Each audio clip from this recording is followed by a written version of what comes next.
দেখেন, নদীতে নদীতে যেভাবে ফেলা হতো বলে সাক্ষী বলেছে, সেখানে বলছে যে আস্ত সিমেন্টের বস্তা নিয়ে যাওয়া হতো, আসামিদেরকে নিয়ে যাওয়া হতো, একটা বস্তার সাথে একজন আসামিকে শোয়ানো হতো, সেই বস্তার উপরে সেটার উপরে আবার একটি বস্তা রাখা হতো, সেই বস্তাটার উপরে আবার আরেকজন আসামিকে রাখা হতো, সবগুলাকে একটা রশি দিয়ে বাঁধা হতো, প্রত্যেককে মাথার মধ্যে পিস্তল ঠেকিয়ে গুলি করা হতো।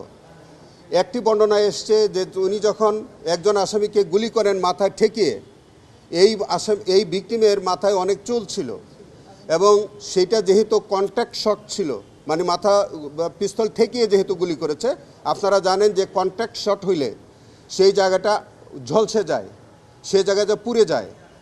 কন্ট্যাক্ট শট হওয়ার কারণে সম্ভবত আগুন ধরে গিয়েছে এবং সেটাও বলছে যে তার লম্বা চুল হওয়ার কারণে, কন্ট্যাক্ট শট হওয়ার কারণে সেখানে আগুন ধরে, ওই চুলে আগুন ধরে গিয়েছিল এবং আশেপাশে যেসব লোকজন আছে তারা তখন এটা দেখে হাসাহাসিও করেছে। এবং আজকে আসামি এই সমস্ত সাক্ষী সময় তিনি নিজেও খুব উৎফুল্ল ছিলেন, তার কাছে কোনো অনুতপ্ত মনে হয়নি। তিনি বেশ উপভোগ করছিলেন যে তার এই কুকর্মের যখন বর্ণনা সাক্ষী দিচ্ছিলেন, তারই রানার তিনি যখন এই সাক্ষ্য দিচ্ছিলেন, তখন কাঠগড়া থেকে আসামি জিয়াউল আহসান বেশ উৎফুল্ল ভরে তিনি এগুলো উপভোগ করছিলেন, হাসছিলেন, কখনো কখনো দাঁড়াচ্ছিলেন।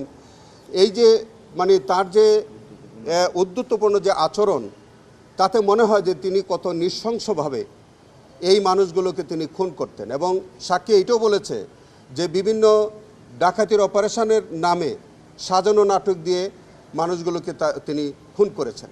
অপারেশন রেবেল হান্ট সম্পর্কে বলেছে যে বিডিআর হত্যাকাণ্ডের পর তিনি বিভিন্ন বিডিআর সদস্যদেরকে ধরে আনতেন এবং ধরে এনে তাকে বিভিন্ন বিশেষ প্রক্রিয়ায়, দুইটা পদ্ধতিতে তিনি হত্যা করেছেন বলে বলছেন। একটা প্রক্রিয়ার কথা তিনি বলেছেন যে ইনজেকশন পুশ করে হত্যা করেছে, আরেকটা হচ্ছে গুলি করে নদীতে ফেলে দিতেন।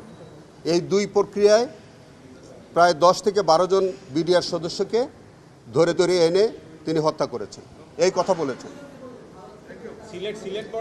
সেটা জাফলংয়ে বলেছে যে একটা অপারেশনের কথা বলেছে যে তিনি এই যে আজকের সাক্ষী সহ আরও কয়েকজন আরও কয়েকজন আর্মি কর্মকর্তা, তাদেরকে নিয়ে 2 জন আসামি সহ জাফলংয়ে যায়।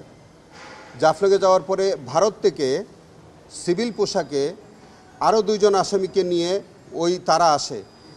ভারত থেকে যে 2 জন আসামি, তাদেরকে সেই 2 জনকে হস্তান্তর করে, আর জিয়াউল আহসান যে 2 জনকে নিয়ে যায় সেই 2 জনকে ভারতের কাছে হস্তান্তর করে দেয়।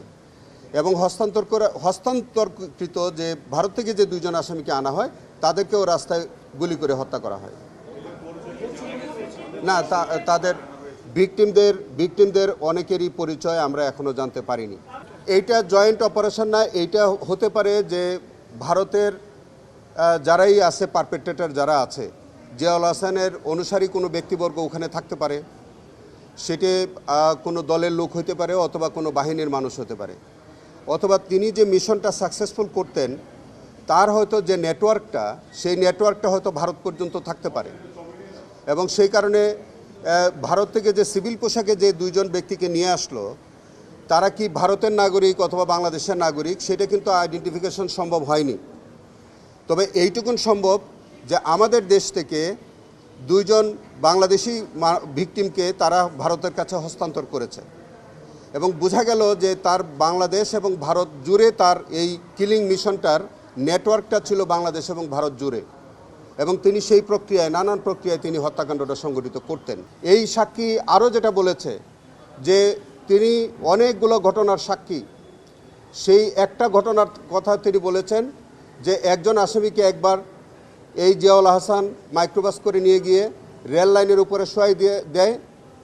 কিছুক্ষণ পরে একটা রেলগাড়ি যায় এবং সেখান থেকে তার ভাগ্য যা ঘটার সেটা ঘটেছে। এইভাবে তিনি প্রায় 30 জন ভিকটিমের নিহত এবং শহীদ হওয়ার ঘটনা বলেছেন এবং প্রত্যেকটি ঘটনা অত্যন্ত সিস্টেমেটিক ওয়েতে, অত্যন্ত টার্গেটেড ওয়েতে এই হত্যাকাণ্ডটি সংঘটিত হয়েছে এবং প্রত্যেকটির মধ্যে জিয়াউল আহসানের নেতৃত্ব ছিল। আপনারা আমাদের বলতে দ্বিধা নাই, এই জিয়াউল আহসান আজকে কোর্টে উনি উপস্থিত থেকে এই সমস্ত সাক্ষীর সাক্ষ্যটা শুনেছেন আর যতক্ষণ তিনি শুনেছেন ততক্ষণ পর্যন্ত তিনি হাসছিলেন, দাঁত খিলিয়ে খিলিয়ে তিনি হাসছিলেন।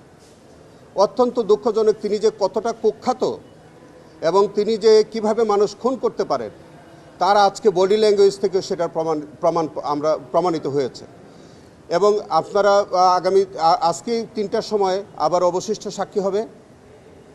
আমরা আশা করি যে এই সাক্ষীর মুখ থেকে আরও কতজন ভিকটিম এইভাবে নির্মম হত্যাকাণ্ডের শিকার হয়েছে হয়তো এই সাক্ষীর মুখ থেকে বেরিয়ে আসবে। দেখেন, আমাদের এই সাক্ষীর মুখ থেকে আরও যাদের নাম এসেছে তাদের বিরুদ্ধে আলাদা আলাদা প্রসিডিং আছে। আমরা জয়েন্টলি অথবা সেপারেটলি বিচার করার আইনগত সুযোগ আছে। তিনি এই সাক্ষী যে নিজে উপস্থিত থেকে যে ঘটনার বর্ণনা দিয়েছেন সবগুলোর মধ্যেই তার ভূমিকা হলো তিনি জিয়াউল আহসানের নির্দেশে তিনি ওই ভিকটিমগুলোকে লাশগুলো ডিসপোজাল করেছেন। তো সেই কারণে এই সাক্ষীকে আমরা অ্যাকমপ্লিস উইটনেস হিসেবে আমরা ট্রাইব্যুনালে হাজির করেছি। একজন অ্যাকমপ্লিস উইটনেসকে ট্রাইব্যুনালে সাক্ষী হিসেবে নেওয়ার আইনগত সুযোগ আছে। তিনি যদি আমরা যদি এই সাক্ষীকে না পেতাম তাহলে আজকের এই ঘটনার বর্ণনা কে দিত? তো সেই কারণে যে আজকে যে ইমরুল কায়েস তিনি জিয়াউল আহসানের রানার ছিলেন, জিয়াউল আহসানের সাথে থেকে প্রত্যেকটি ঘটনা তিনি পর্যবেক্ষণ করেছেন এবং তিনি লাশ ডিসপোজাল করেছেন এবং সেটা করেছেন বলেই তার কাছ থেকে আমরা এই ঘটনাগুলো আজকে জানতে পেরেছি। আপনারা অপেক্ষা করেন, ইলিয়াস আলীর গুমের সম্পর্কে আরও সাক্ষী আছে, এটা ভবিষ্যতে ইনশাল্লাহ আপনারা দেখতে পাবেন। দেখেন, এই পর্যন্ত 60টি ঘটনার মধ্যে একটি ঘটনা বলেছে উনি সুন্দরবনে হয়েছে, একটি ঘটনা হয়েছে আপনার পোস্তগোলা ব্রিজের কাছে নদীতে, 2টি ঘটনা, একটি ঘটনা ঘটেছে মহাখালী ব্রিজের কাছে, একটি ঘটনা বলেছে যে গাজীপুর এবং একটা ঘটনা ঘটেছে উত্তরায়। এরকম 60টি ঘটনার কথা তিনি বলেছেন এবং 60টি ঘটনা, একটি ঘটনা আছে জাফলংয়ে, সিলেটের জাফলংয়ে এর 2টা, এবং জাফলং থেকে ফেরার পথে আছে একটা যেটার জায়গার নাম তিনি বলতে পারেন নাই, কিন্তু আসার পথে একটা ঘটনা আছে। এরকম প্রায় 60টি ঘটনার বর্ণনা দিয়েছেন এবং 30 জন ভিকটিমের তাকে হত্যা করার বর্ণনা তিনি দিয়েছেন।